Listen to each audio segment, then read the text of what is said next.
Need a test?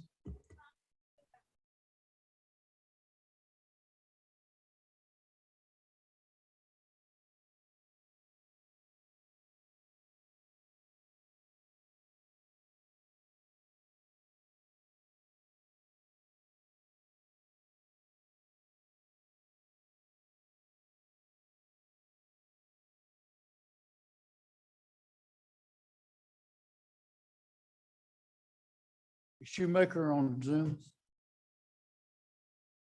Miranda? Schumacher on Zoom?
Good afternoon, everyone.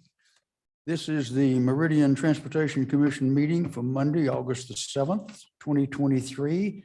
It is 3:32 p.m. We'll start with the roll call. Mr. Ballard. Present. Mr. Shoemaker. Present. Mr. Lancaster. Present. I am here. Mr. Hopkins. Mr. Lewis. Here. Mr. Smith. Present. Tom Leclerc. Present. And Mr. Song. Present. Okay, ex officios. Sean Martin from ACHD Here. is present. Leila Klopfenstein. Present. David Reinhardt. Present. Lisa Taysom. Present. And Justin Price from ITD. Present. Welcome all. Okay, the first item is the adoption of the agenda. Does staff have any changes to the agenda? No, sir. Any of the commissioners have anything they'd like to see changed on the agenda? Being the case, we would accept a motion to adopt the agenda. So moved. Second. I didn't get the so move. That was Mr. Song. Second by Leclerc. Motion and a second discussion. Hearing none, all in favor say aye. Aye. Aye. Aye. Any opposed? Agenda is adopted. Next item is the approval of the minutes of July 10, 2023. Do we have comments or a motion? Chairman, Mr. Ballard? here on page 3. Paragraph 1, 2, 3, fourth paragraph. Chinden/West Corridor. The 4 interrupted lanes of traffic, comma, 2 in each direction, comma. I'm missing something there.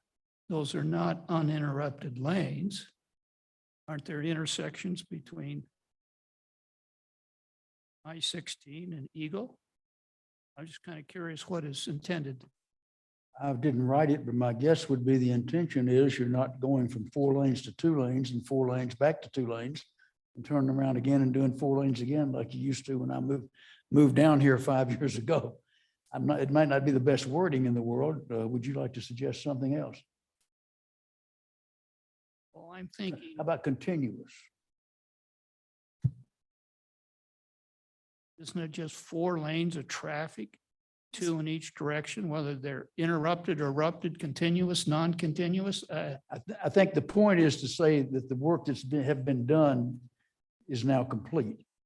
And it was changing it from being 2 to 4 to 2 to 4 to 2 to 4.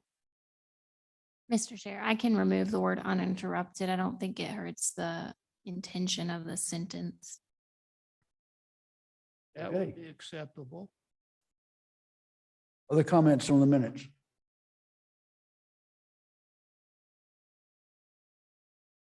Hearing none, Chair would accept a motion to approve as changed. Mr. Chairman, I move we approve the minutes as amended. Do we have a second? Second. Mr. Lancaster seconded, Mr. Leclerc made the motion. Discussion? All in favor, please say aye. Aye. Any opposed? Okay, way to go. Old business, transportation projects update, Mrs. Carson. Thank you, Mr. Chair. The transportation projects updates begin on page 6 in your packet. The top update we'll talk a little bit about on another agenda item, but the ACHG Integrated 5-Year Work Plan is open for public comment.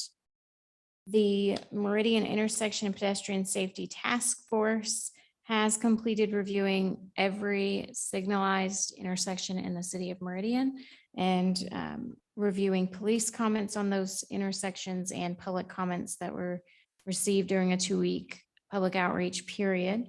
A draft report of the process that was used, the comments and the findings and recommendations is underway.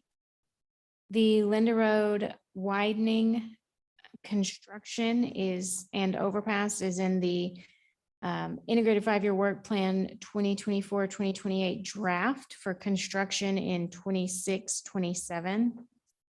May I interrupt you, please? Yes, The bold line has 2026-202. Mr. Chair, thank you. I did catch that. I'll get that updated. It should be 2027. It should be 2026-2027. Okay, thank you. On page 9, the Eagle Road signal improvements, I was asked at the last meeting to get an update on those. The consultant that ACHG is using implemented some weekend timing plans in 2023, and those are being fine-tuned. ACHG is finalizing the weekday plans, and those should be complete by winter of 2023. On page 10, the Highway 16 extension phase 2, there is a construction update video that can be viewed at the link there on your page.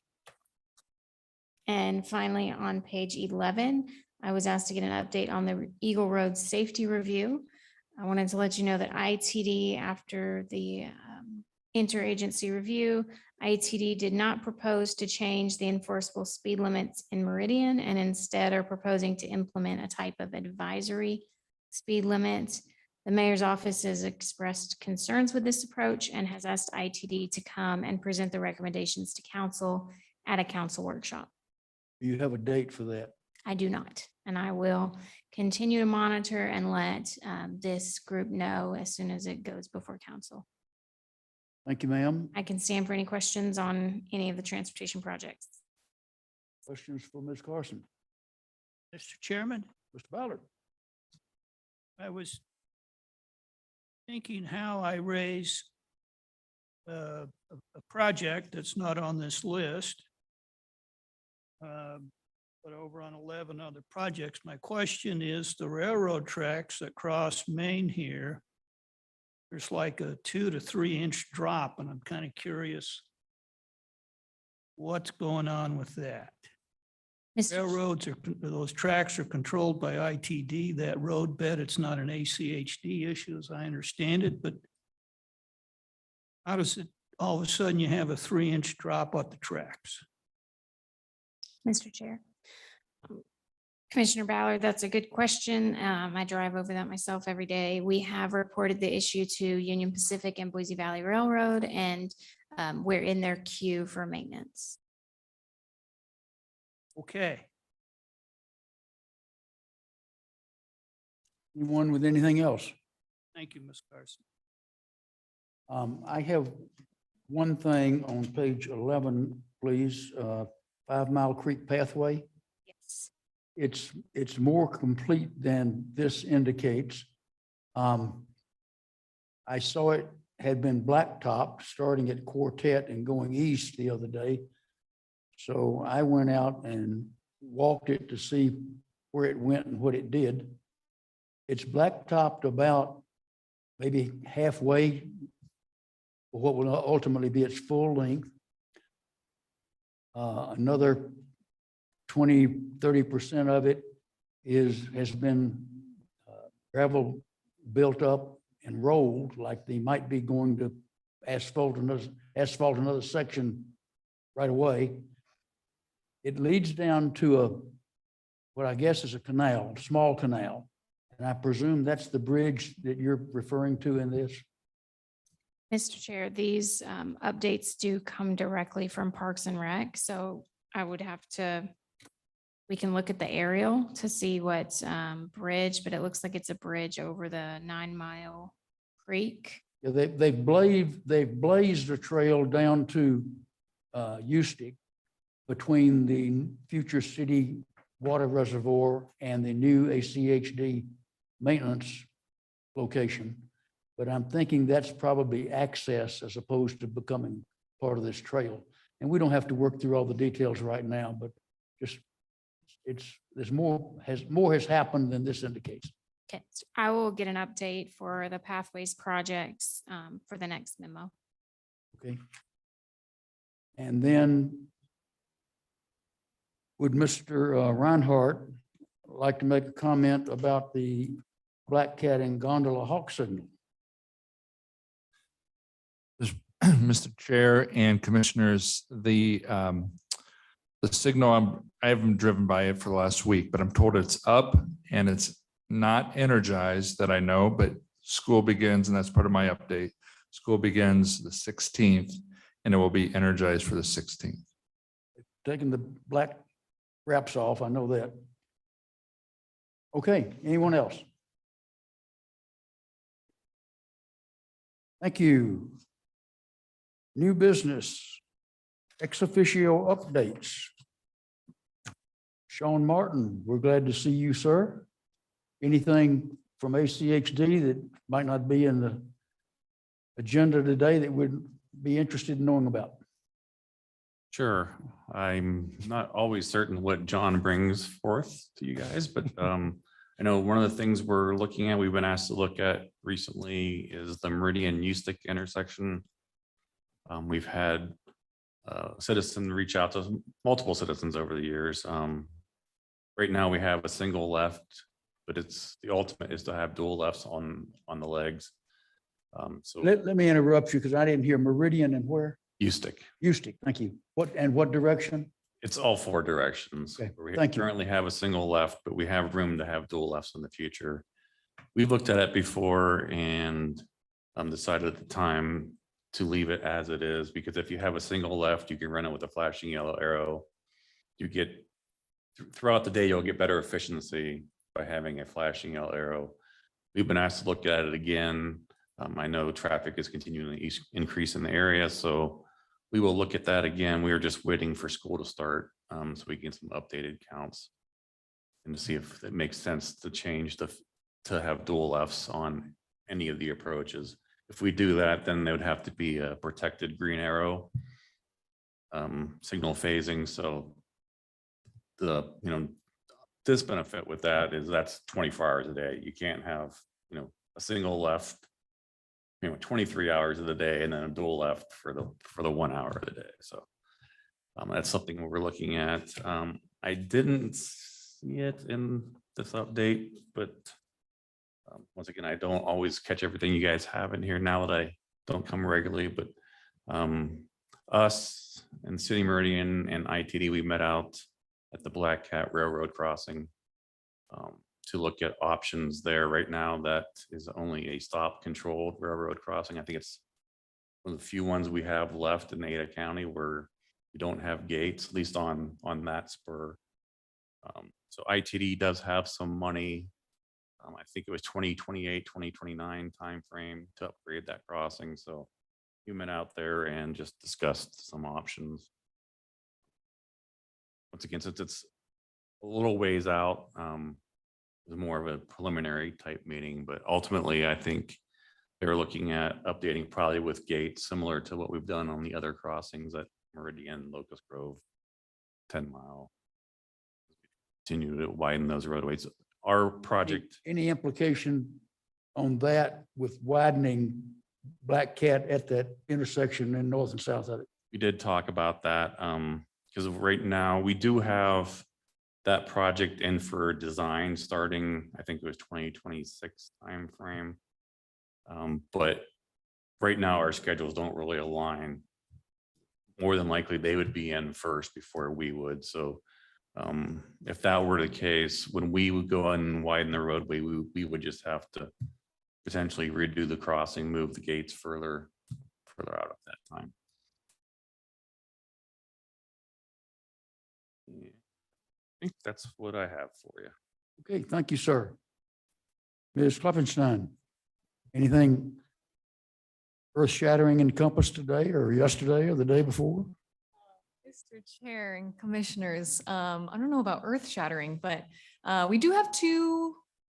So I have two Compass specific updates and then one transportation specific update. So first, we are holding an education series event on safety on August 15th at 6 p.m. in the Compass offices. And then that is a more public facing workshop. Public facing presentation. The workshop will be the following morning. And that one's a little bit more geared towards staff, but obviously if anyone's interested, they're welcome to sign up. Both of those events will be on safety and how to make a safer multimodal environment for all users of the roadways. Your speaker is from?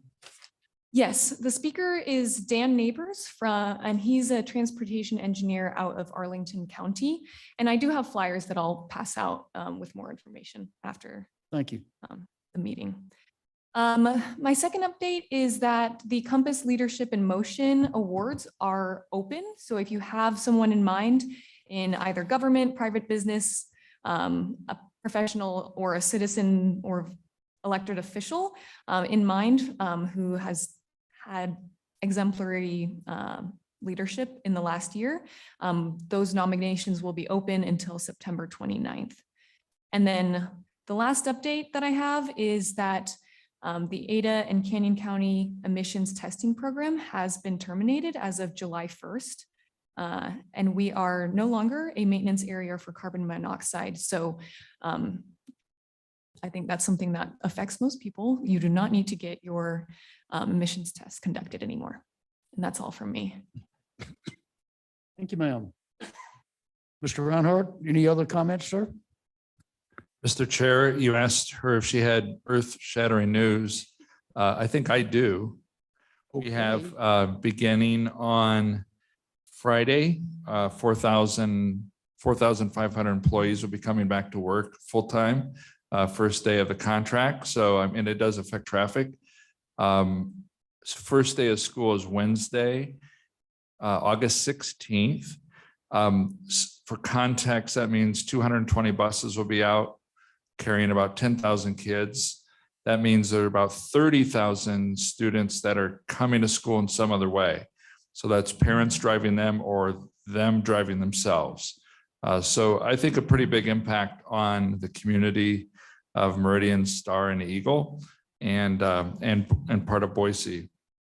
So that's my earth-shattering news. So plan accordingly. Plan accordingly. Things will take longer beginning Friday and certainly Wednesday.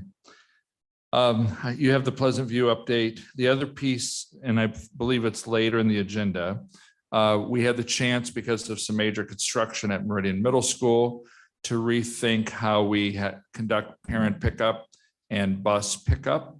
There's some community feedback from that.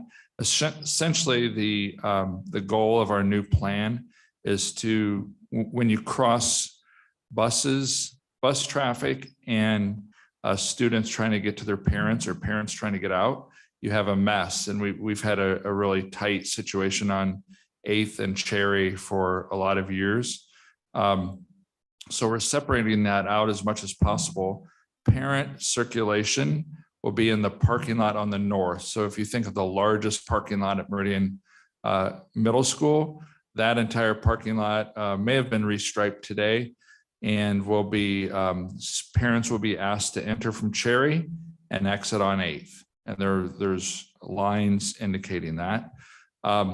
Special ed busing, which is about 6 to 7 buses, will be in the loop off of 8th Street. I don't know how to describe that other than it's the only loop. I think it was primarily parent pickup in the past. And then the one you'll get some feedback on, I'm sure, is that our other 9 buses, so our general ed buses, will do their drop off and pick up off of Camilla Lane, again, in your agenda. Camilla Lane is a small road on the south side of the campus.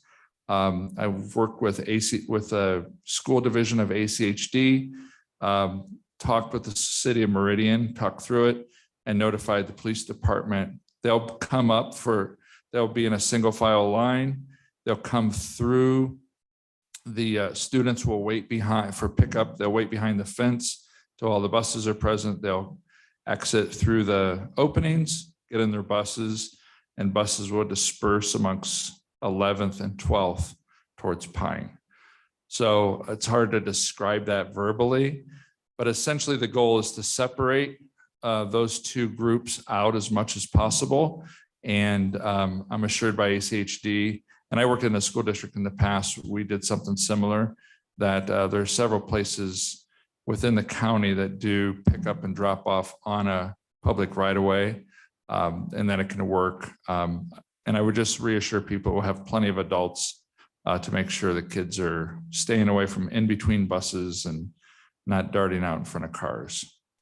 This is on our agenda in a little bit. I'd asked Ms. Carson to have the aerial available. We'll come back to this. Sure. That gives us a little time to think about it. While I'm thinking about it, Mr. Martin, I presume y'all are in the loop on this regarding the change up at 8th and Cherry Lane regarding parent traffic in and out. Will that impact that traffic signal or any? You may not have expected this to come at you like that, but, and it will be an appropriate answer, I guess, or we've looked at it and it's all taken care of. I don't know. I think like most situations during the beginning of school, the first couple of weeks will be a learning curve. And then parents and everyone starts understanding what the new changes are, and it's not as big of an issue as it turns out to be. Okay. Anything else, Mr. Reinhardt? That'll be all, Mr. Chair. Okay, we may come back to you when the agenda item comes up. Ms. Taysom, anything from VRT?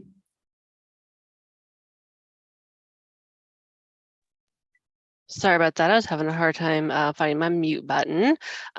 We launched this morning or this afternoon our new public outreach regarding the network redesign that is scheduled to take place for summer of 2024.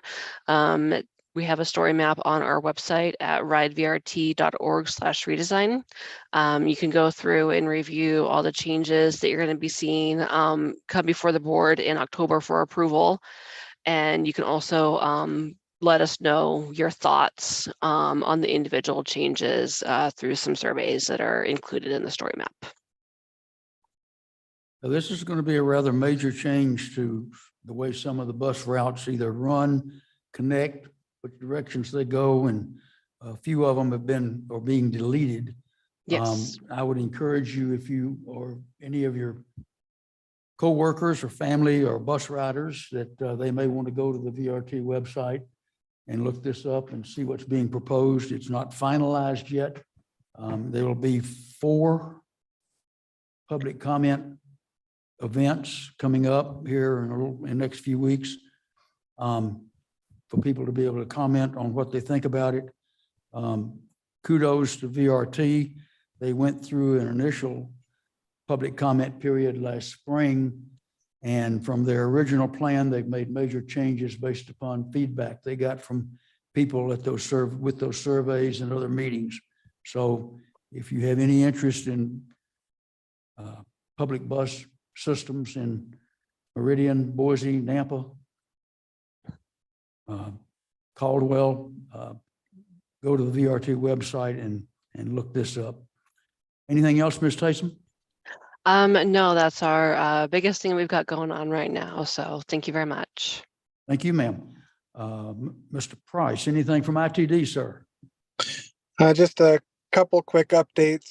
Eagle Road paving, the main line paving is complete. There are a few punch list items to go through. So, but that went, I would say smoother than some thought, but always difficult to do anything on Eagle Road for sure. So glad to have that one done. And then the other one is there are overhead signs being replaced on the interstate. Project's been going on for a couple weeks. It's only at nights and it'll go through this next week as well. So closures usually starting at 9 o'clock at night, eastbound on I-84. And then that's 1 lane closure and then additional lanes as you get later into the night. So that's all I have. Okay, thank you, sir. Anyone have questions for any of our ex officios? Mr. Chair. Yes, sir, Mr. Song. I just wanted to clarify on regarding the emissions testing.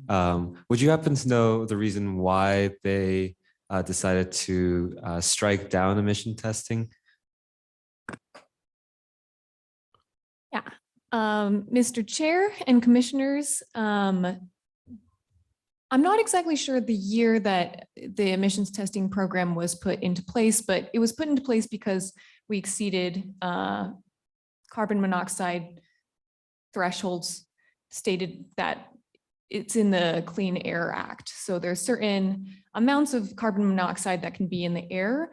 And then if you exceed a certain amount, then it's unsafe. So we exceeded those amounts. And then for the last, I believe 20 years have been what's called a maintenance area. We haven't exceeded that threshold for the period of time that we were a maintenance area. And that's due to a lot of reasons, but largely because cars have become more efficient. And so we're not expelling as much carbon monoxide into the air. So because of that, the program was identified as not being necessary anymore. And that's why it was, the requirement was lifted. Thank you. Yeah. Good question. I'm kind of disappointed it wasn't a positive impact of climate change, but that's just me. Okay, Ms. Carson, the integrated 5-year work plan. Thank you, Mr. Chair. So in your packets, starting on page 13 is a table that outlines the draft integrated 5-year work plan as compared to the prioritized requests that the city of Meridian sent to ACHD. So just a little bit of a refresher.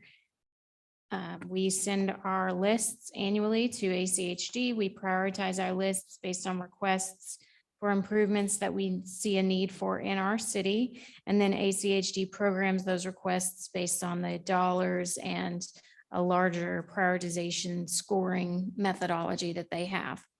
So this is a comparison from what we requested to what they programmed. You can see in the advance or delay column projects that the construction year was either advanced or delayed in. So the Linda Road Overland to Franklin was advanced from the last integrated 5-year work plan program. And then several other projects were delayed. There was a couple projects on U-Stick that are being advanced, likely due to both Highway 16 and the new high school out there. And so those were our only 3 projects that were advanced in the roads section. And then we didn't have, I believe, any advanced in the community programs section. And there was a few delays there as well. So we have an opportunity now to comment on this draft. The comment process typically goes through Transportation Commission to review what we want to say to ACHD. Then I take it to council. They finalize what we want to say to ACHD in response to their draft. And then we submit it to ACHD in hopes that some changes are made before the final goes to commission. So in your packet on page 12, there's a brief draft of what that letter may look like to ACHD. I'm open for any suggestions, changes, complete rewrite that this commission has. My hope is that at the end of this meeting, I have a draft letter I can take to council next week, because the comment period is closing August 16th. So we have a very tight window to get it to both you all and the council. Okay, commissioners, you understand, I'm sure, what you're looking at. You don't have very long to absorb it and decide if you wish to comment. But that's what's before you. Mr. Chair. That was Jared online. Okay, go ahead. This question for Miranda. Just I'll A, to jog my memory, B, to kind of better understand this McMillan 10 Mile Linder community program issue. Doesn't the color scheme and what we had talked about when we were planning indicate that this was already, there was funding allocated? So is that essentially the question, that this has been not deprioritized, but seemingly like it was already approved and it's been kind of dropped after the fact? Is that the core issue here? Mr. Chair. Yes, ma'am. So the green that we used when we were color coding for just ease of looking at the list was whether it was in programming for funding at any level, right of way design or construction. The advance or delay column is speaking specifically to construction funding. Okay, thank you. That makes more sense. Okay. Anyone else? Mr. Chairman, Mr. Lancaster. my question is about color coding as well. So I see the legend at the top, but there's still some colors that I don't know. Like the light blue or gray, whatever it is on 12 and 13 on roads and intersections. Is there a significance to some of those? Yes, Mr. Chair. I apologize. I did look like I deleted that out of the color code key. Those blue projects in the priority ranking column indicate that West Ada is in favor of those projects being on our list.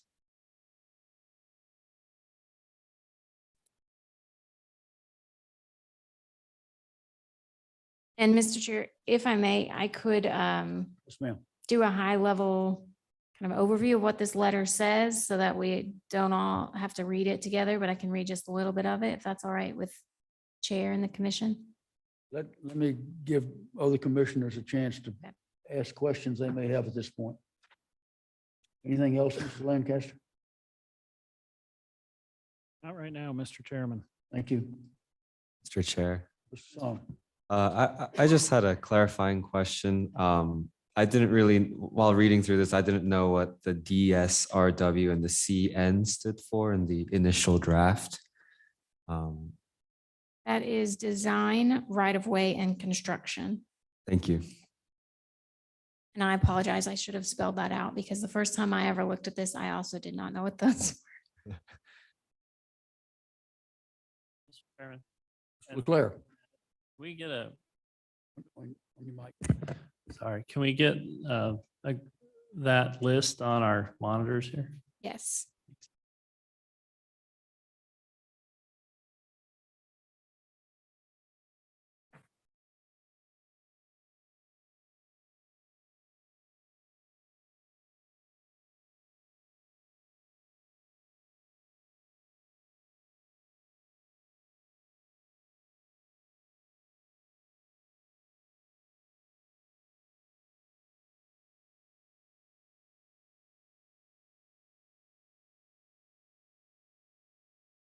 Okay. We can look at the top 10 roads and intersections together if you'd like, and then I can move to the others. But unfortunately, it's a lot of information. I can't get it all on the screen at once. That's all right. Let's help. So, Ms. Carson, are you looking for comments on whether or not this commission thinks that ACHD having moved things up and a couple of other things down is appropriate or not? Or is it do you have a broader question regarding the entire list? And whether or not we think pick one shouldn't be on there or one that's not listed ought to be? Mr. Chair, somewhat all of the above, but mostly my request would be that the commission look at page 12 and the 3 paragraphs that are indented. That's the draft for the letter that will go to council. And so that's what I want to take to council and say, this is what the commission essentially wrote or approved to be given to you to then go on to ACHD. It largely thanks ACHD for the Linder Road overpass and being funded for construction and for starting work on the Linder Pine to Eustic concept so that we can get that full corridor. And then it reminds them that we have some other projects that we consider very important that were not programmed there in the 3rd column or the 3rd paragraph. I'm sorry. Mr. Chair, Yes. just a couple of thoughts. One, I guess I might be missing it. I'm more just kind of skimming around.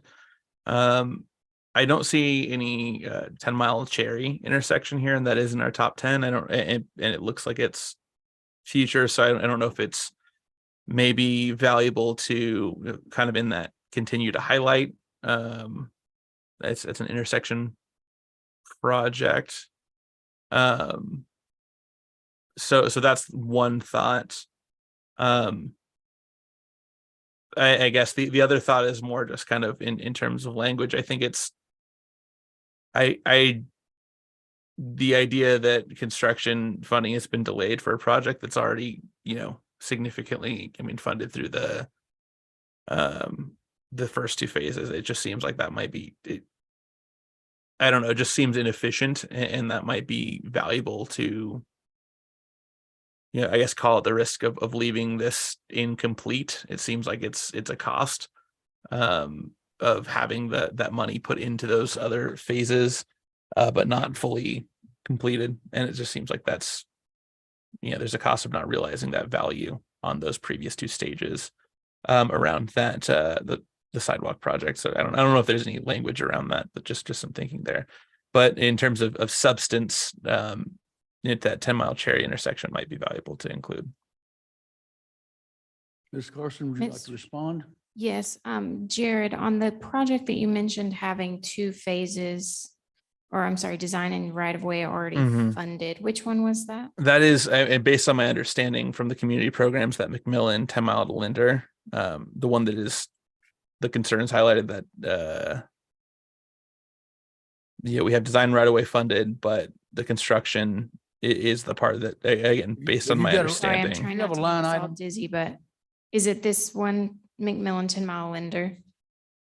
McMillan 10-mile Linder should be number 3 in community programs, which is the one Yes. that I believe, correct me if I'm wrong, is being discussed in the letter. I Correct? did put that one in the letter. Yes, I was. Yeah. I'm hoping, Mr. Chair, members of the commission, that this is some kind of typo on the part of staff, because this request was completely removed from the plan, which is not something we typically see.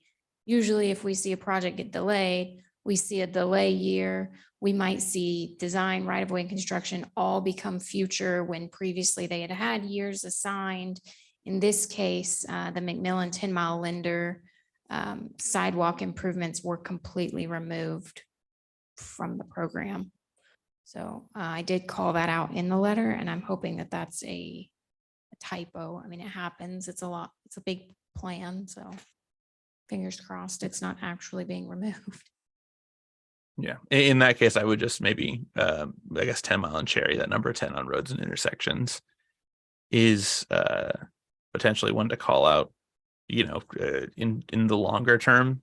A lot of these items, the rest of our top 10, it seems that there's progress being made on the way, but that's kind of the lingering one in our top 10 that nothing's been done.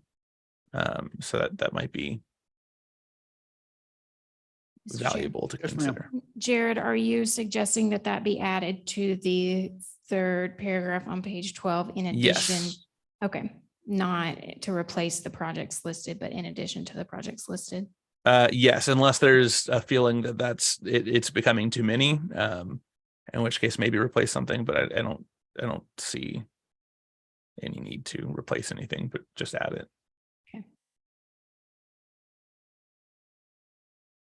In agreement, Ms. Carson? Yes, Mr. Chair, I can add that as long Okay. as the rest of the commission's comfortable with it. Anything else, Mr. Smith? That's it from me, just those small No, okay. points of feedback. Anyone else? Anything else? Mr. Chairman, Leclerc? thanks. Well, I like the letter, and that's a good addition Jared had. The top parts of the list, I think the letter addresses that well. I guess what I am wondering is, well, first question is, we did this in January, and I think the reason we're redoing it now is ACHD has sort of rescheduled the timing of when they make these decisions. Maybe we can find out if that's correct or not. And then the second sort of question is, over time, we have people come in, and as we add these projects, at least at the commission level, I don't see where necessarily we've taken a vote or updated our list to add a new idea to the list. And so I don't know if this reflects changes from January till now, or if some of those discussions we've had over the years, the intersection near the South YMCA comes to mind. And I know there are others that we've talked about, and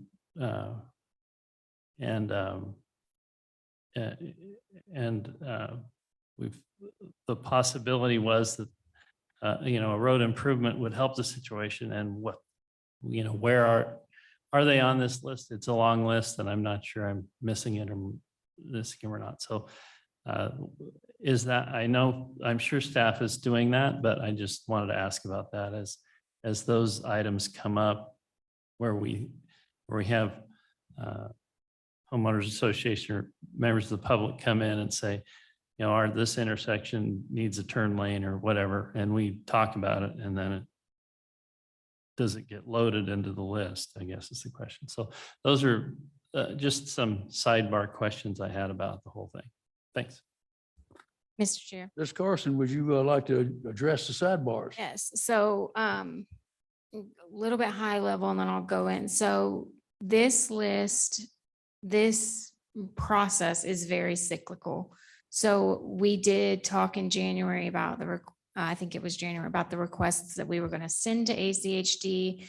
This commission prioritizes those with their subcommittee and then the full commission, and then it goes to council to approve and then off to ACHD. So this list is based on that process that already happened. Any requests that come in after that we've talked about or made motions to add to the prioritization list for consideration, that will be done in September, or that will be done in the October, November, December window for the 25-29 list. So this is the 24-28 list that we've already sent, council's already approved. And at this point, we're just reviewing their draft versus the requests that we made to make any comments on. All new projects will be added to the 25-29 request list if the prioritization subcommittee wants to add them. You have sticky notes on all those wonderful things that we've made. I have a running document, even better than a sticky note. I have a running document of Okay. all the requests that come out of this commission. You rest assured?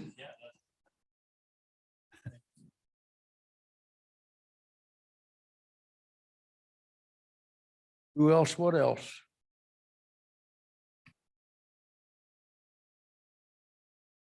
Mr. Chair. Song.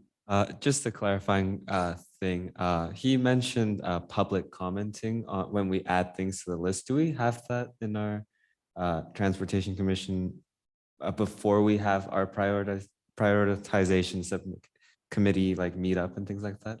So, Mr. Chair, we do not do a public hearing to request concerns. We request concerns throughout the year. I'm sure there will be some concerns that come out of the public outreach that we did for the intersection task force. So there are several methods that the public has when they make a request to the mayor's office, to city staff, to this commission. Sometimes it goes from ACHD to us. If ACHD wants to know if the city supports it, then it would come to this commission before ACHD took action. That's the process that we have. We don't hold a public hearing to collect those requests. That said, ACHD does hold public outreach during this process and they collect those requests.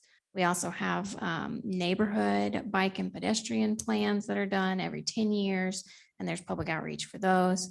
So there are lots of public outreach opportunities for people to submit requests that would then be added. Thank you. Okay, we have, I believe, one change to the letter that's been That is correct. proposed. Anything else regarding the proposed letter? Going once, going twice. We have a motion to approve the letter as changed. So moved. Mr. Song makes the motion. Do we have a second? Second. Mr. Leclerc, I heard you first. That'd be the second. Further discussion? All in favor of the motion, please say aye. Aye. Aye. Anyone opposed? Thank you all very much. Okay. Next item is traffic calming policy. Ms. Carson, that's on page 23, folks, of your packet. Mr. Chair. Trying to take minutes at the same time. Okay. Is your mic on? Can you hear me? Yes, ma'am.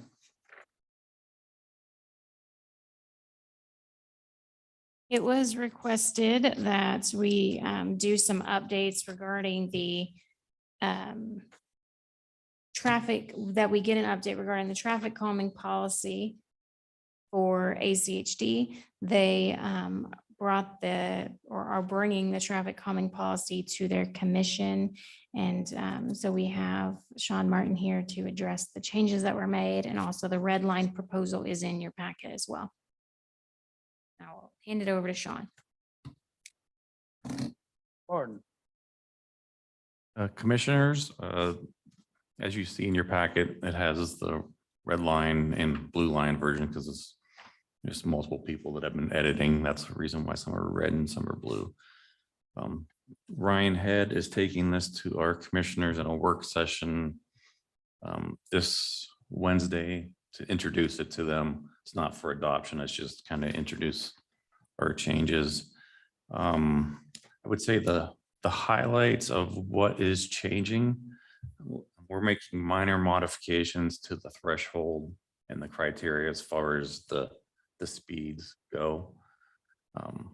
One other major change that we have in there is a petition process right now.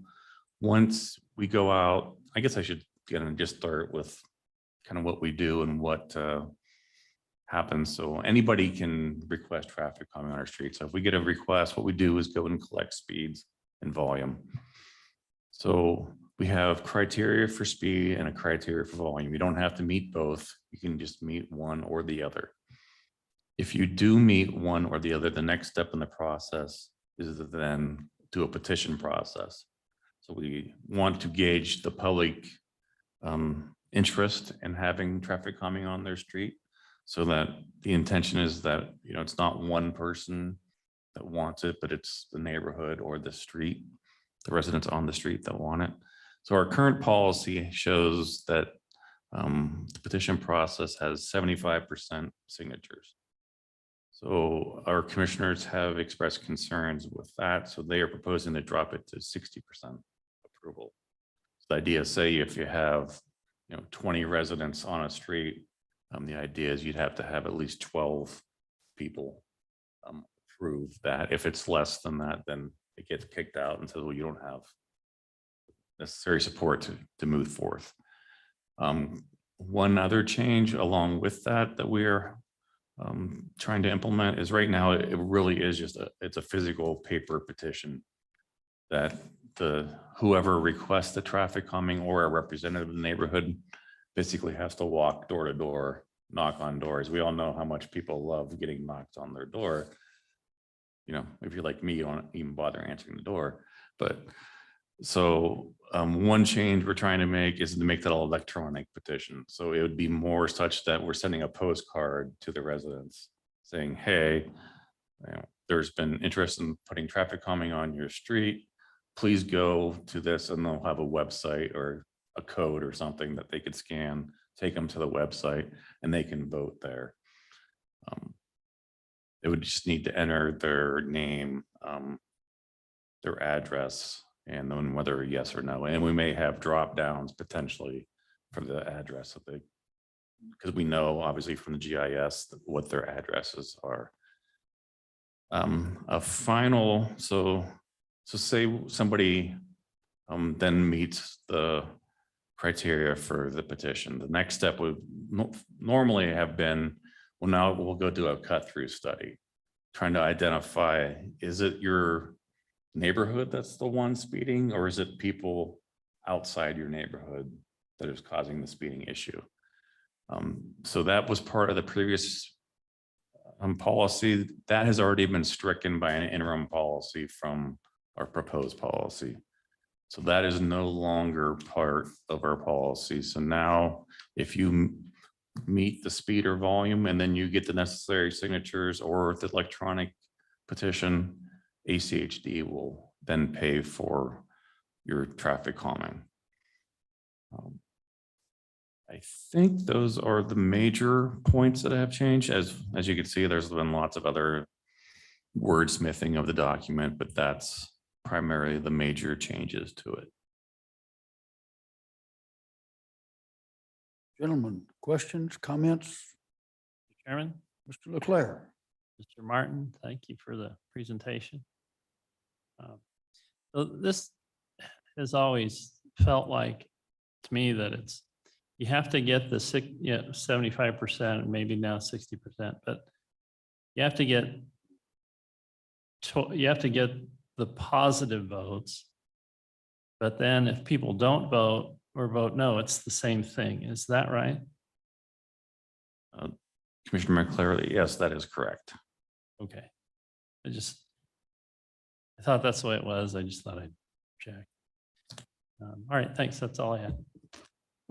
Mr. Chair. Mr. Martin, I have a question.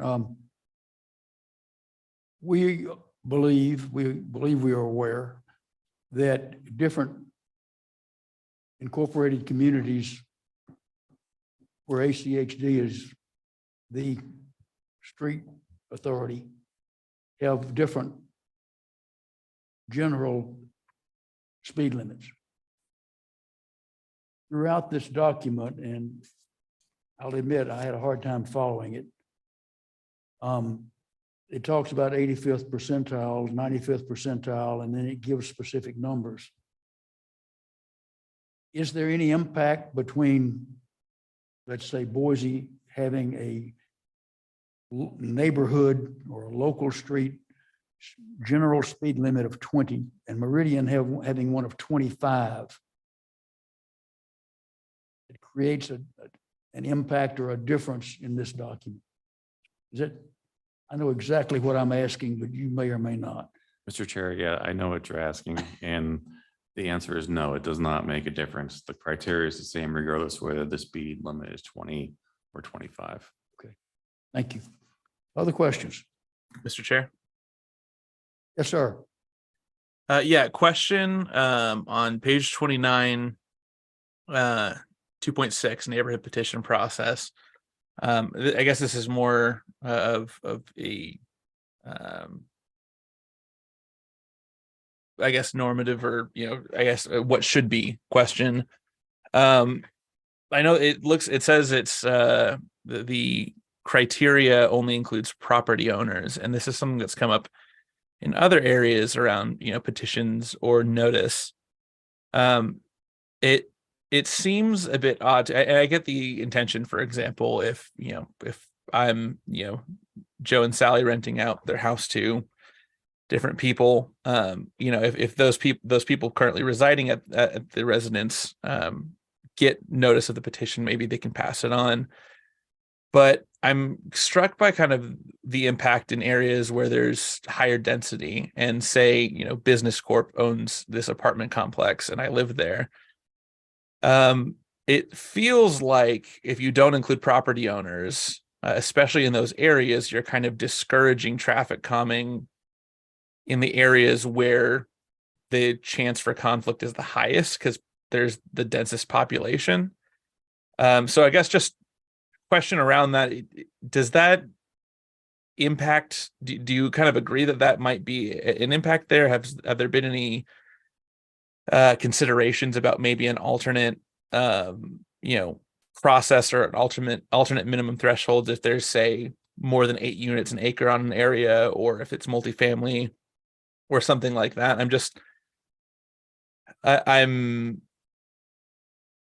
It just feels odd to me that I guess does Business Corp as the owner, would they be the one to signify support, and is that then counted as support on behalf of all 50 to 100 units, or is that only one? How does that numerator formula work? I guess just if you could help me understand how that works with multifamily, especially large multifamily and medium high density, that would be helpful. Martin. Mr. Chair, Commissioner Smith, we have talked about that in particular, because it does come up. And you are correct. Right now, it just says property owner. So those are the ones who are able to vote. And we've talked about whether we wanted to change that. A couple reasons why we haven't as of yet. And of course, this is just proposed. But one, the first thing you mentioned, is the fact that the renters may or may not be there. And 1 month, 2 month, 3 month time. And the second is we want to be able to verify people actually live there.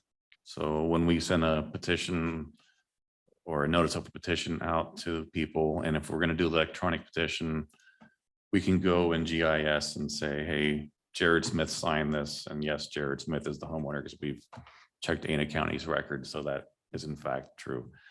If we have other people vote, there's no way of us verifying that that person actually lives there. And there is the potential for abuse, that somebody could just go in there and say, I'm Joe Smith, and yes, I live there, and I'm all for it. That's fair. So those are the couple of reasons why we, as I said, we propose that we haven't made that change, but certainly, once again, this is just draft. Yeah, thank you. Mr. Chair, another follow-up question. Yes, sir, please.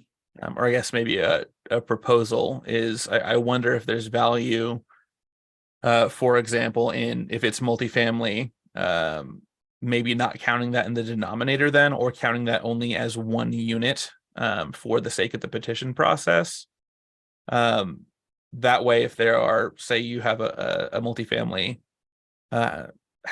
housing nearby, and there's also, single family residential, that multifamily presence is not artificially inflating the number that those single family owners need to hit, or maybe they can speak to the owner of the multifamily and ask them to, support as well. It feels like there's, in multifamily, it feels like there's giving outsized weight. If my company owns and operates 100 units, seems like you're kind of 100xing my voting power as the owner of all of those units. And maybe I'm misunderstanding how that's counted if multifamily already is considered to count as, 1 out of 1 for that entire property section. I guess if you could clarify on that, or, if it is counting all the individual residencies, maybe that's the recommendation, or that's the feedback, is counting that as just one property rather than 100 different units for the sake of the petition.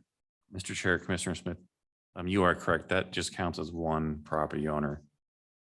So Okay. one property owner in a complex of ACHD streets of 200 units can say, I would like traffic calming, and y'all say, okay, fill out the petition. He says, yes, it's a done deal. And by your following all the other things in here. Well, as long as the other people, because that's only one.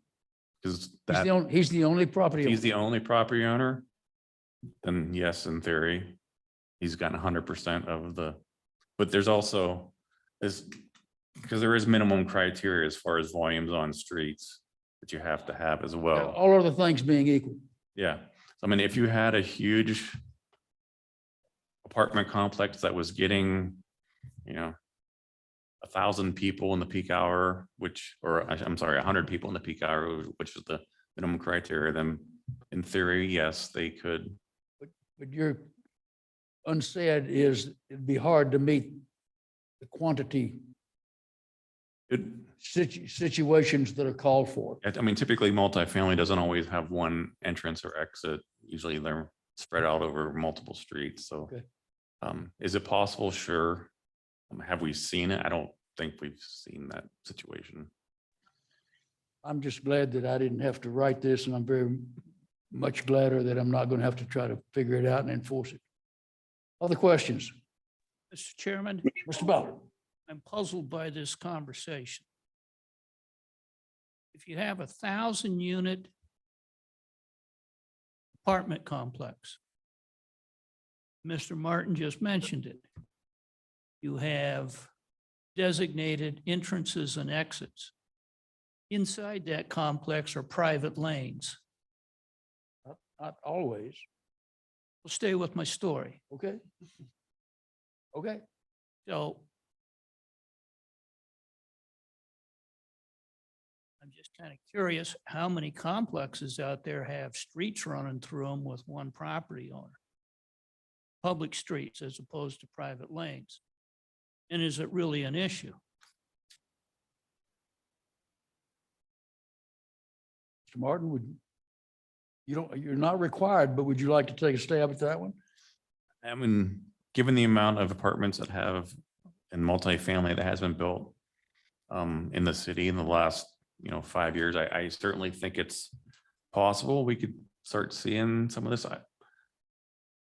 I'm trying to think of how many actually are along public streets. A lot of times, even the ones that are on public streets, it's not always multifamily. Usually it's a mixture of both. I'm trying to think of all the ones I've driven by.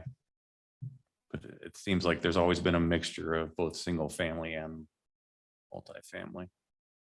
Mr. Chair. Did I hear somebody? Yeah, it's Jared Smith. Go ahead. Yeah, just to give a little bit of feedback on that, we are on planning and zoning. We have seen a couple of items where a developer does own property on either side of a public road. Mr. Martin, as far as I've seen, is correct though, that there tends to be a mix of, some single family on one side, some multifamily on the other side. And we also, at least I have not personally seen any of the builder operators yet. They've been developers who then sell the units that are condos or townhomes, et cetera. But in theory, there are opportunities for this to become a possibility. If say, instead of even single family, instead of selling those, maybe they operate them. I don't know the specific requirements or regulations around whether they can, but there have been instances of public roads going between two plots of land that are owned by the same developer, that are in at least medium or medium high density residential areas. So it's a possibility, I guess, that we've seen similar cases, cases that aren't that, but that show that the reality of that could happen if planning and zoning and city council were to approve a project like that. Mr. Chairman, Zach Shoemaker. Yes, sir, please. So along those lines that Jared's mentioning, if a developer goes in and picks up a big piece of land that's got ACHD running through it, the developer technically owns all those lots before they start, whether building them themselves and selling them or selling them to other builders. So potentially you go in, you buy a piece of land, you've got 40, 50, 100 lots. Could they, and they're the owner of all those lots, they could petition to ACHD to put in some traffic calming stuff prior to developing or selling those lots? I guess that's my question is,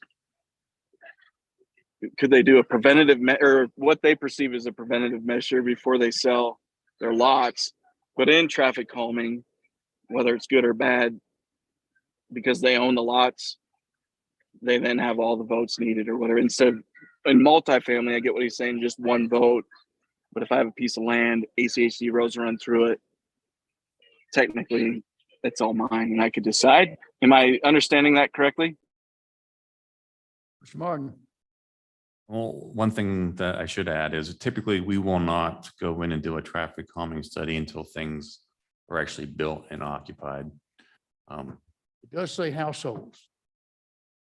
But presuming unsold house is not a household.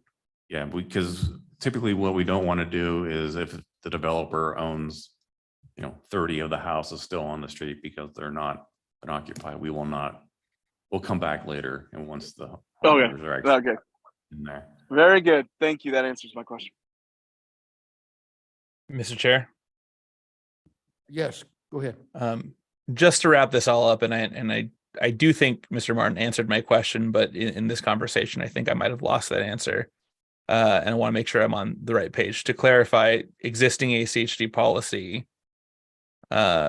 is it that if a single entity owns multifamily, for the sake of the minimum percentage of signatures needed, that entire multifamily development is factored into the denominator as one unit, and counts as one of one? Commissioner Smith, that's correct. Okay, thank you. Appreciate that. We'll also throw in, because I was just looking at our policy, because I don't know this policy as good as John does. But on 5104.2.6, it does say for local streets, signature representing a minimum of 10 households are required. So in our hypothetical situation where we only had one property owner that controlled, everything on a street, technically they wouldn't meet the minimum of 10 signatures or 10 households. Good one. One other thing that I've just thought of, and I can't find it in here, and it may not be in here. Do I remember a yes, but somewhere in here that says, regardless of what all this does, we may or may not do traffic calming? A kind of an engineering trumps data and desire? Mr. Chair, I mean, policy is always meant, we try to make it flexible such that we do try to have engineering judgment on things, because you can never, as we've talking through all this, you can never have a policy that covers everything. Something's going to come up that you never imagined while you're writing your policy. And that's why we have, we're able to waive policy on certain things. Or, maybe we could say, well, this was never intended to be applied this way. So we do have, we're able to use judgment when it comes to those kind of things. Okay, anyone else? Mr. Chair, Mr. Song. I wanted to ask a question about like renting people, like tenants. For example, one of my, the house right next to me is actually owned by a person, but they don't live in the area. They live somewhere else and they rent it out to a family. And according to this policy, you can't petition for traffic calming if you are renting that house, correct? That is correct. Okay. Yeah, that's all I had. Thank you. And the owner cannot do it from afar because he doesn't live in it. I guess they could. They are a landowner. But not a household. Well, it goes down to when we send our petition or our electronic petition, it does go to the landowner. So if somebody lives in Arizona, they can vote yay or nay for it, since they are the landowner. Mr. Chair, Yes, sir. that brings up an additional question then, I guess question followed by proposal if the answer is what I think it might be. So you said that notification goes to the landowner. Does a notification in that instance say the landowner lives in Arizona? Does a notification also go to the household itself, the mailbox that is associated with the household, so that the tenant is also aware? Mr. Chair, Commissioner Smith, at this point, we don't know because we haven't really done this electronic petition process. And so we haven't ironed out those things. If we're going to send a mailer out to just the property address or whoever is in the Ada County Assessor's information, definitely for sure it will go to the landowner. Yeah. What we'll do is we'll go in Ada County, look to see what the property owner, where they list as their mailing address, but we haven't discussed on whether it's also going to go to the property address. Yeah, Mr. Chair. Yes, sir. Yeah, thank you. I feel like that would make sense as a policy. Having lived next to a lot of really long-term renters who have been in their homes longer than I have, I think that it makes sense that if the information in like the Ada County record of the owner, if that address is different from the property address, I think it would make sense to send it to both. A, to ensure that the property owner gets a ample notification if there's just some issue with mailing, but also B, so that the renter or the tenant knows that, hey, I can't necessarily sign this, but I can encourage the owner to sign it on my behalf because it will make me want to continue renting here more, or, it'd be able to communicate the impact of like, hey, this is going to make the place more desirable, etc. Just to give, especially when the owner is a single individual who maybe does not live in the state, and maybe they're just an investor in the property. I think that is probably would be highly valuable for the sake of having informed neighbors and informed neighborhoods. Mr. Chairman, Mr. Ballard. Mr. Martin, let me ask an administrative question. Inside your policy, does the policy itself recognize that electronic signature is a valid signature? This question comes up in court. Case in point last week.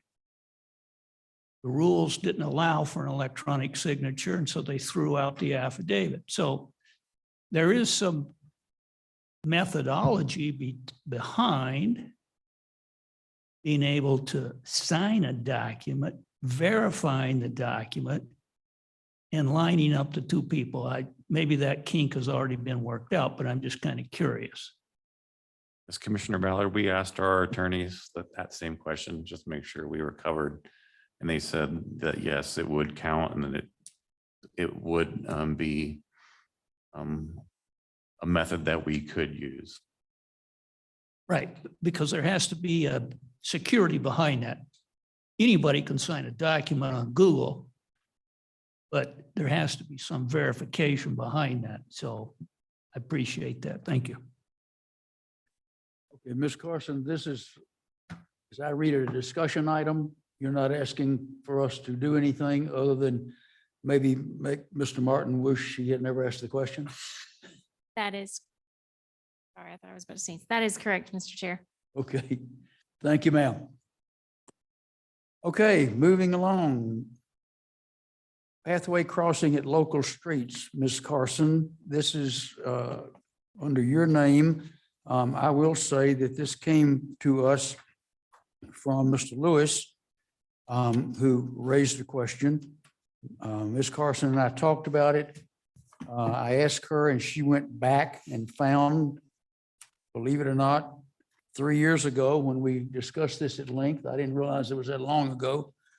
I told her as we were planning the meeting today that I really personally did not want to go back and relitigate this. My understanding is that it went up to the mayor, it went up to city council. They took it out to ACHD. ACHD politely listened and said, thank you for your input. So here we are today, Mr. Lewis. Maybe the best thing, Ms. Carson, is to let him bring it up and we'll go from there. Mr. Chairman, if you'd like, yeah, this, as you stated, this came up 2 and 3 years ago. This guideline that ACHD has been following on setting back side path intersections away from the main intersections. And, we've had presentations.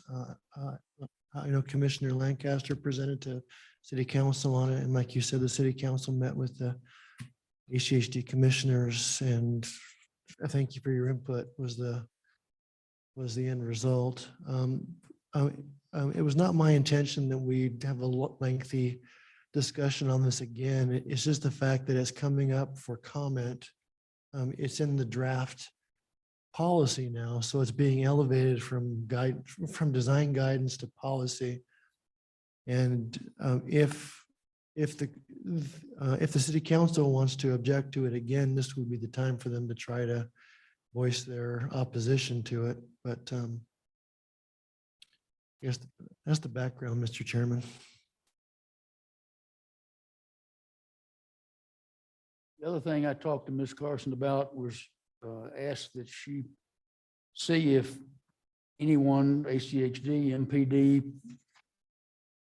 MFD, whoever, might have had any anecdotal comments about it. It hasn't been actually in place that long anywhere, I don't believe.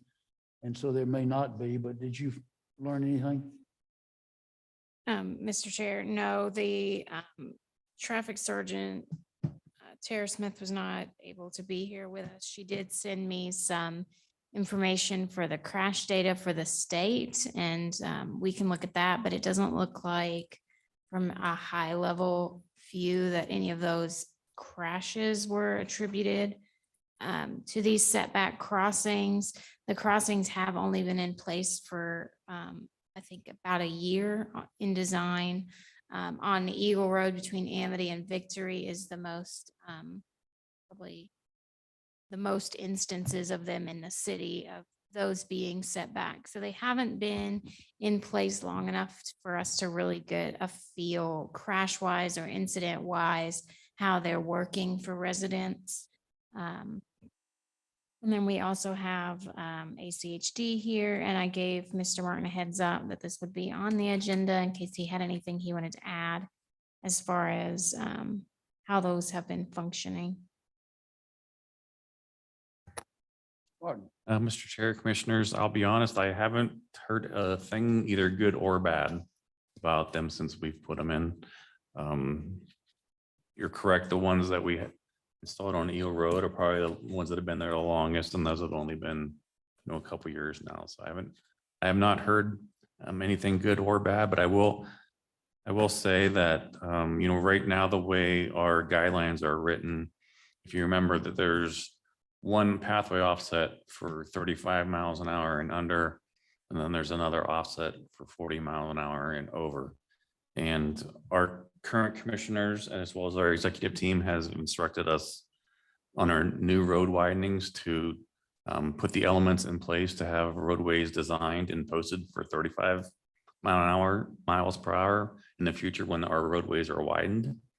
So if we follow those guidelines and we implement those guidelines in place to have our roadways designed and posted for 35 miles an hour after or in corresponding with a road widening, then the offsets would not be as far back as what they were on the Eagle Road one.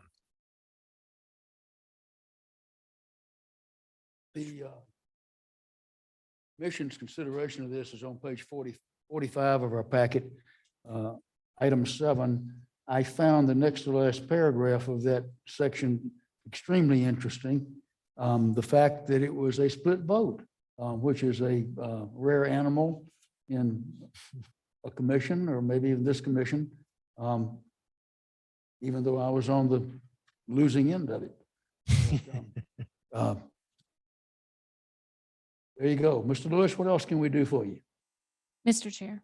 Yes, ma'am. If I can just add one note to that, the discussion previously had on this was specific to one project. So I just want, since it's been a few years, to lay out that refresher, that the previous discussion was specific just to the design of Eagle Road. It was not a discussion about whether this should be implemented citywide with all new projects and embedded in an ACHD policy. Fair point. Mr. Chairman, Mr. Ballard.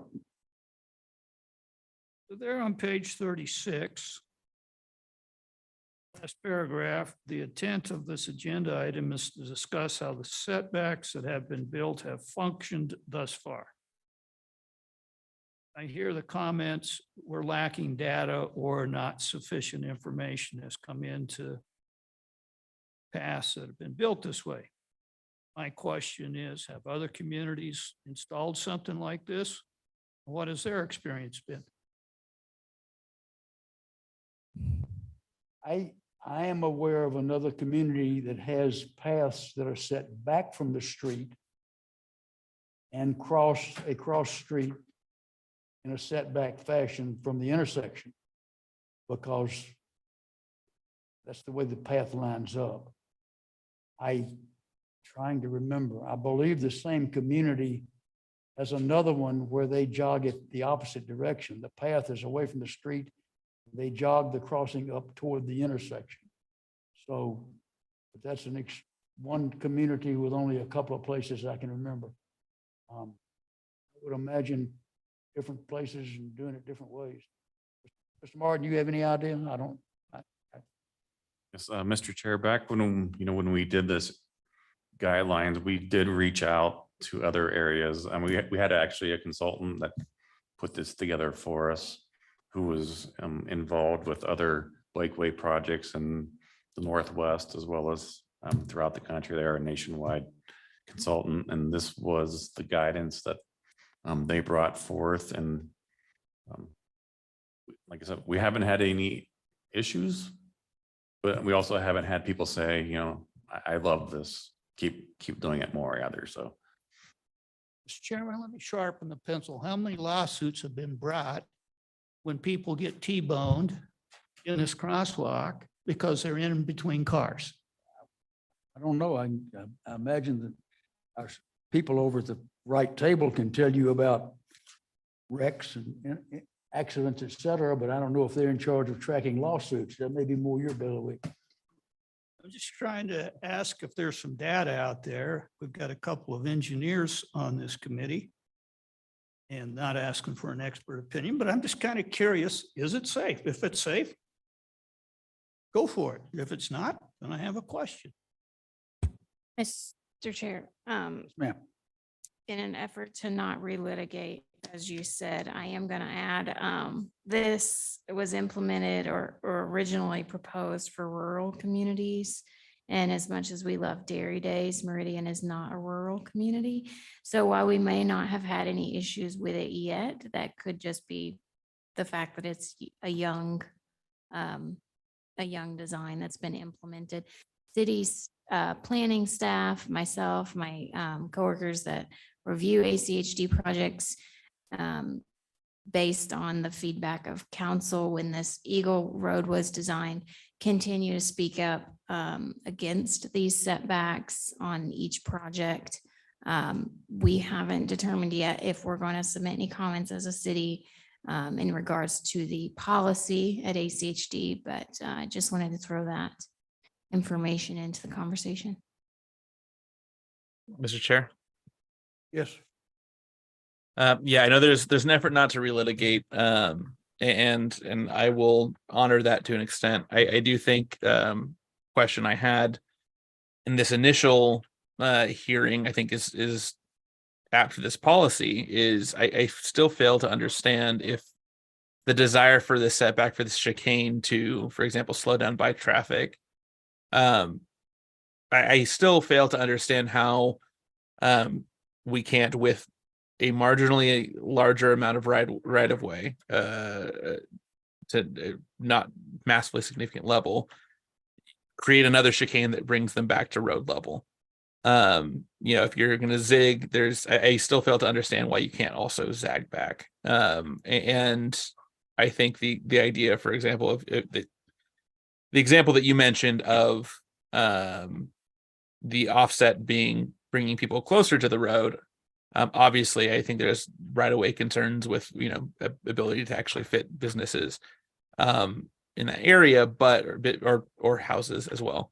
But I do think the idea of, marginally expanding the right-of-way to be able to allow for some chicane or some offset one direction and then back to the road. I fail to understand why that isn't possible, because I think really the car stacking, not only do you create a risk of going between cars, but you also limit the visibility from people turning, in this example, off of Eagle onto Dartmoor.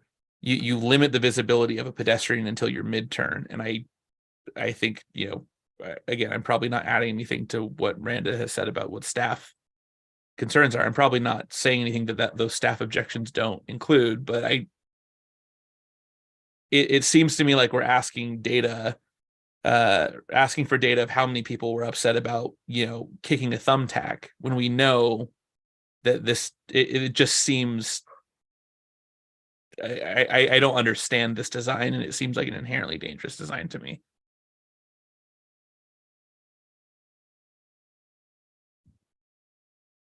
Mr. Chairman, Mr. Lancaster. I have a couple questions about the presentation given to us. I'm hoping that Mr. Martin can help with. The first is on page 40. It's like the first page of proposed highlights. fourth bullet point says allows reduced pavement width when pathway installed. So does that mean reduced pavement width because there's not a bike lane on the road, or what is that intending? Commissioner Lancaster, that's correct. So the idea is we're taking the bike lane off the street and making a multi-use pathway instead. So yes, there'll be less pavement out on the road. Let's move pavement elsewhere, I guess. Yep. Mr. Chairman, my next question is on the next page, page 41. Also the fourth bullet point. About sets the design speed for collectors as 25 miles per hour and unless site-specific conditions warrant up to 30 miles per hour as determined by the traffic engineering supervisor, who I assume is Mr. Martin here. So this seems to start to creep outside of the scope of these offset intersections. It also makes me concerned that in the future,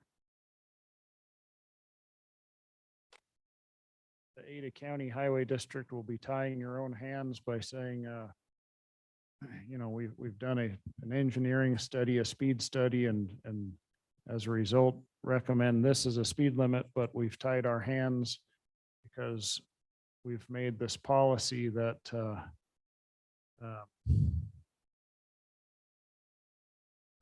that caused us to design a intersection this way, and so we can't do anything about it. Now, I recognize that design speed and operating speed and posted speed aren't the same or even close to the same, but I guess my question is, you know, am I understanding this bullet point right? It seems like this is outside of what this is proposing to do. So, Commissioner Lancaster, I think what you're seeing here is sometimes, as you know, as a public agency, you are proposing to take something to the commission. In this case, it was the pathway proposal. And then commissioners see something else and they say, oh, well, while you're changing that, can you change this too? And that's kind of what that bullet point alludes to. okay, thank you.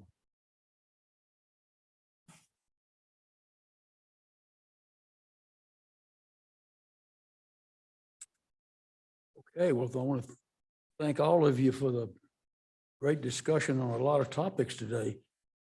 Ms. Carson, let's see if we can do staff communications. I hadn't looked, but I may have a couple of tick marks on that. We'll find out.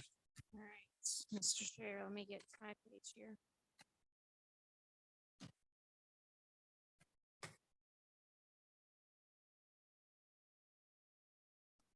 Sorry, this is a big packet. I'm trying to find where the staff communications. All right, starting on page 49. In the packet, we have some updates in the staff communications. I'm going to skip the Camellia Lane since we're probably going to be discussing that and come back to it after I provide a couple other updates. The Eagle speed limits we discussed in the project's update memo that ITD is not proposing a change to those. I'll let you know when those come back to council. Compass educational opportunity, Ms. Klopfenstein already alluded to those, but the information is there in the packet. And if you're on the digital version, you can click that link to RSVP to one of those. Those are free presentations. So some good chance for some free training. I think she said she had handouts as well. Okay, be quick before they escape. And then the McMillan right-of-way preservation, there was discussion in this group to send a letter to ACHD requesting that McMillan be preserved for 5 lanes to allow for options in the future. A letter was sent from the mayor's office, or I'm sorry, from Olive City Council to ACHD in regards to that. And finally, not in your packet, but I wanted to just highlight a couple of things from the Rail Summit that I did intend to put in your packet, and I apologize for missing those, but the Greater Northwest Passenger Rail Summit was held this past month in Boise.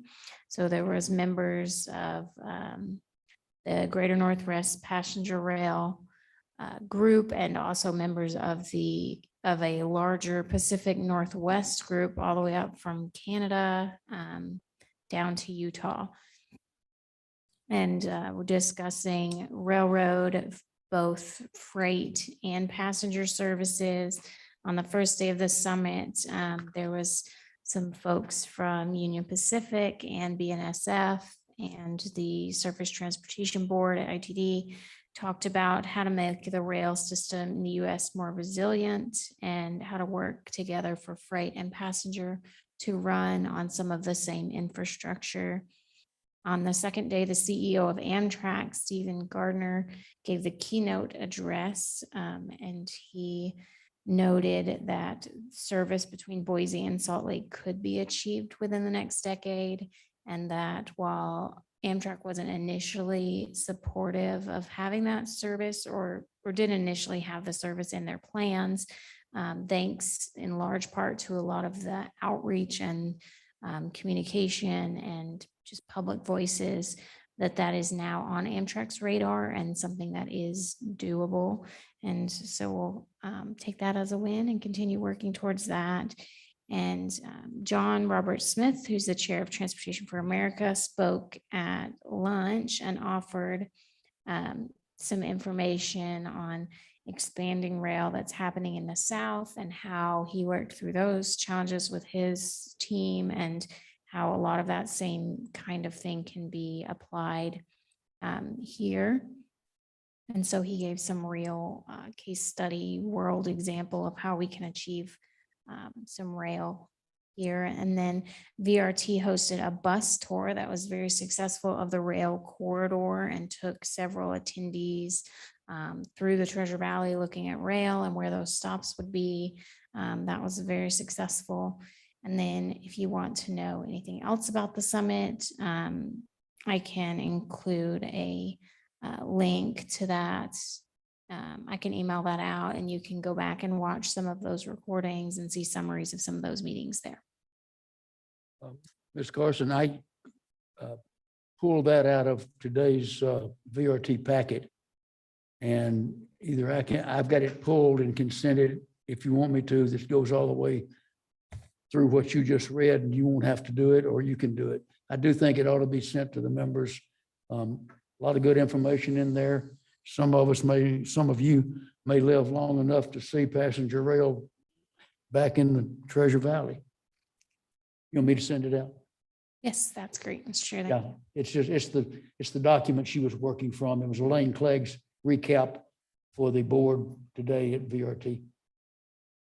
And then that takes us to Camellia Lane. I'm going to share the screen here while I talk a little bit more about this. It's already been kind of previewed during those ex officio updates, but Meridian Middle School or West Ada did reach out to the mayor's office earlier this summer with some ideas to change their traffic configuration of buses at the school during pickup and drop off. We discussed, we being myself and the chief of staff discussed those issues with Mr. Reinhardt of having buses pull along here at Camellia Lane. There's examples of this happening in the CUNA School District. This is also a location that's being used for busing once a year during events, or maybe more often, but at least once a year during events. So I have seen it with my own eyes. It works there. We did let West Ada know that City of Meridian is not the end all be all jurisdiction over roads, but we did not have an issue with it as long as students were held behind the fence when buses were moving. That was the main concern. And we also let West Ada know that we could not restrict vehicular parking there, that was a conversation that was beyond the city, and that buses would have to be aware that cars would still be allowed to park there, because as we've talked about with ACHD, It's usually all or nothing if you do no parking. So we received a concern from a resident that Meridian school staff was posting signs that said no parking out on the fence. Our legal team did respond to the resident and let them know that that would need to be addressed with West Ada and the neighbors and ACHD if West Ada was in fact trying to regulate the parking. In response, she also gave information for ACHD and the school district, and we haven't heard back from the resident. I did go out and look at the area though, just to confirm. And there were no parking sign. There was no signs that said no parking as of the first of this month. There was a sign that said Meridian Middle School bus parking during set times. So at this time, I can stand for any questions or comments, if anybody has any on that item. Mr. Reinhardt, with your comments about changing the private driver's drop off, that helps make more sense of what you're attempting to do here. The one thing that I wanted to ask you to say again, you said it before and I didn't get it. Ms. Carson, can you back out just a little bit with your aerial? They're going to come in from 8th Street, turn west and pull up along the north side of that street. Tell me again how they get out. Did you say both 11th and 12th? Mr. Chairman, correct. The actual parking takes only the first half or a little bit less on Camilla. So if you move your cursor to about the halfway point, so if you can picture about 8 to 9 buses parked on the north side of the road, headed west, correct, just like that. And students will stand behind the fence. When all buses are present, they'll be released by adults. There'll be 4 adults there every day, helping students cross because there are many walkers in this area. So they'll be making sure that they cross at the crosswalk. If you kind of just look down from the tennis courts at Camilla and 8th, there'll be a crossing guard there to help students cross. And then as the buses are released, and they'll all be released at once, they'll spread throughout 12th and 11th to get to Pine. If they're going to Pine, I imagine there might be one that wiggles another way, but primarily Pine. So it's a into the signs, I would just speak to the signs. They did have signs printed up, say bus parking. It doesn't say only for an hour in the morning, hour in the afternoon. We've since taken those down. I think there still is one up accidentally, but ACHD has worked with us on that site, and they're printing their own signs. And then Sergeant Smith has also been asked to just keep an eye on the area, not to enforce anything and not to, but because we know that it's a public right of way. But generally there aren't any cars parked on that side of the road. I think I've seen 1 or 2 in the 20 times I've been out there. So that's the general flow, Mr. Chair, commissioners. As always, you know, I think with all things bus and traffic, we have a perfect storm and an imperfect situation. Most of our schools are designed for a time when not as many people, you know, when you think about 10,000 kids ride the bus and 30,000 get there some other way, especially since COVID, when more parents are working from home, the flood of parents on our parking lots and on our roads, parked on the road, we've all seen it, you know, doing their meetings from their phone while they're waiting for child pickup or drop off is really immense. So what we're trying to do is really just spread this out. I've also talked to, I don't know if it's the same resident, but there's been a resident that's called several entities and districts. And she's seriously concerned I assured her I would be out there the first week to keep an eye on it. If we need to adjust, we'll adjust. And we're not married to anything other than safety. So What were her concerns? I haven't heard that, other than the fact it was going to happen. yeah, Mr. Chair, I would say the concerns are many. She was the resident that I spoke with has lived there many years, and she sees all the activity that happens around the middle school, sports in the afternoon, students kind of going in every direction, parents. It's a busy place. There are about 1,000 students there. And then some of the high schools use some of that space as well, the outdoor space. She was a little overwhelmed at how many things she sees happen. This would be my interpretation. And then we're inserting this. What I try to assure her is that we're going to move parents away from there, move as much away from there as we possibly can and control pedestrian traffic. But it's a new thing. And she cited that we do use it for special events and she's seen it. But it just was overwhelming to her. So, but she was very kind and we had a very cordial conversation. I think I have one other phone call to return on this situation. I have not talked to that person. I expect some feedback. I mean, I think it's a change and it's rather than parents' cars, it's yellow buses. And there's a lot of kids, you know, so I stand for any other questions, Mr. Chair. Lancaster. Mr. Chairman, Mr. Reinhardt, I don't have any questions for you, but I guess I'd be interested in hearing an update in a few months of how things have gone and what you've seen and what worked and what didn't work, and out of just curiosity. Chairman Lancaster, I assure you that I will be here every month, and I would imagine in a month I will have an update. Mr. Chairman, Yes, sir, Mr. Ballard. Reinhardt, I'm assuming that if the buses are letting off, they're also picking up on Camilla Lane?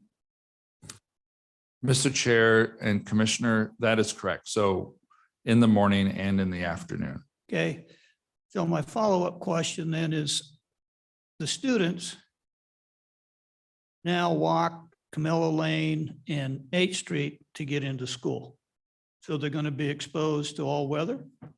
Mr. Chair, our current plan, so there are 3 to 4 openings in that fence. You can't see, there's a chain link fence where that arrow is right now. And there's I think what's one of the openings. My intention right now is to have them, I would really prefer them cross the grass. We really want to see where they actually walk. And if there's a designated place we could put a sidewalk behind that fence, I would prefer that than having them on 8th and Camilla, because the sidewalk on Camilla is not wide. So I would rather we're going to direct the students to actually leave the building and cross across the tennis courts and head that direction. If it's just a big swarm and we don't have a designated area that they're crossing, yes, they'll be off-roading it a bit and in the weather and the elements. I'm not convinced that sidewalks are wide enough on 8th. They're definitely not wide enough on Camilla, and I don't want them in between the fence and the buses. But I don't think they're wide enough on 8th to handle the foot traffic, because I would anticipate 300 students in a surge. And so that's where observation will come into play. I'm just kind of curious how many wet shoes and feet are going to occur walking across that grass. Mr. Chair, Commissioners, yes. I would anticipate, until we can narrow it down a bit, that there is a path, if you notice, between those kind of 2 tennis courts that are vertical to each other that are north and south to each other. There's a path there where Miranda's pointing. It may be that we take a sidewalk down there. That's probably the best spot, or put one at an angle and try to minimize those wet shoes. And I would imagine that some will follow 8th, but there will be a certain amount of walking across grass. Mr. Chair. Like Mr. Martin says, you make these changes and you see what happens. Mr. Chair, Yes, That is ma'am. correct. can Mr. I ask Chair. a question? You may. In regards to that, I'm going to make a statement. You can tell me if it's wrong, but in the winter, students still go outside and use that for recess as well, right? So it would be the same conditions that they're accessing during recess, because my understanding is recess is only closed during bad air quality, not because of snow on the ground. Ms. Carson, that is correct. They do use the grass during recess. I didn't put that together, but thank you. Mr. Leclerc, did I see you a moment ago? Yeah, thank you, Mr. Chairman. This is I think a great improvement, and it may have some bugs, but it looks pretty good. Is there reviewing going on at all the schools? It seems like, traffic congestion at school time drop-offs and pickups is a kind of an issue, almost neighborhood by neighborhood, wherever there's a school. And it seems like we have school parking lots that could be reconfigured as more of a pickup drop-off system rather than just parking. Or maybe, and the other thing it seems like is many of these schools have quite a bit of land and grass, and parking lots could be expanded with this in mind to accommodate pickup and drop off. Is there ongoing study of capital improvements for that sort of thing? Mr. Chair and Commissioner, yes, I would say if you ask me today, it is a case-by-case awareness. We work closely with the bus company. So the bus company and ourselves meet weekly to evaluate many situations. But during the school year, we meet at school sites and talk with the administrator there about how it's going, what we can do to improve at those individual school sites. We've been really targeting the larger schools, middle schools, high schools, but elementaries are a big issue as well. The second piece of that is we are hiring a facility assessment firm in the next month, and they're tasked with quantitatively evaluating not just our facilities, but our sites to include parking and circulation. So that will be a part of our district-wide. It's really 58 campuses across all those communities. And so that will be a part of our district-wide targeted approach to see if there are creative solutions or if on individual cases. I'm aware of one elementary school that we're redesigning the entire lot next year because it has presented so many issues. And so we'll continue to do that. Thank you, Chairman. Thank you, Mr. Reinhardt. Interesting stuff. Okay, Ms. Carson, does that complete staff communications? That does I do have an update on the next meeting. So I wanted to get that in before we adjourn because some Okay. you guys are quicker than me. The next meeting is September 11th. That will be our offsite tour. We'll be going to the Campbell Company and looking at safety equipment there. Thank you for that recommendation. It looks like a cool factory. They seem excited to do that tour. We do need to get there a little early, as they said their processes start closing later in the day. So that if we get there a little earlier, we're more likely to see some interesting stuff. So we'll meet here at City Hall at 2:30 for roll call and load up. Or if you want to meet us at the factory, I assume we'll get there around between 3 and 3:15. We had to pull some strings this year, but we will have lunch again, offer. So I will send out some information on lunch. So meet here at 2:30 and then swing by and pick up lunch, eat on the way there. And then the tour will finish and we'll head back here about 5 or possibly earlier. If anybody wants to meet us at the factory, that's fine as well. And we can give you your lunch then when we meet there. Ex officios get a month off. So, and I presume legal too. Okay, anything else for the good of the company? Well, again, thank you all for the detailed conversation, questions, discussion on everything. Mr. Martin, you probably are tickled to death that you're no longer full-time with us. We worked you pretty good today.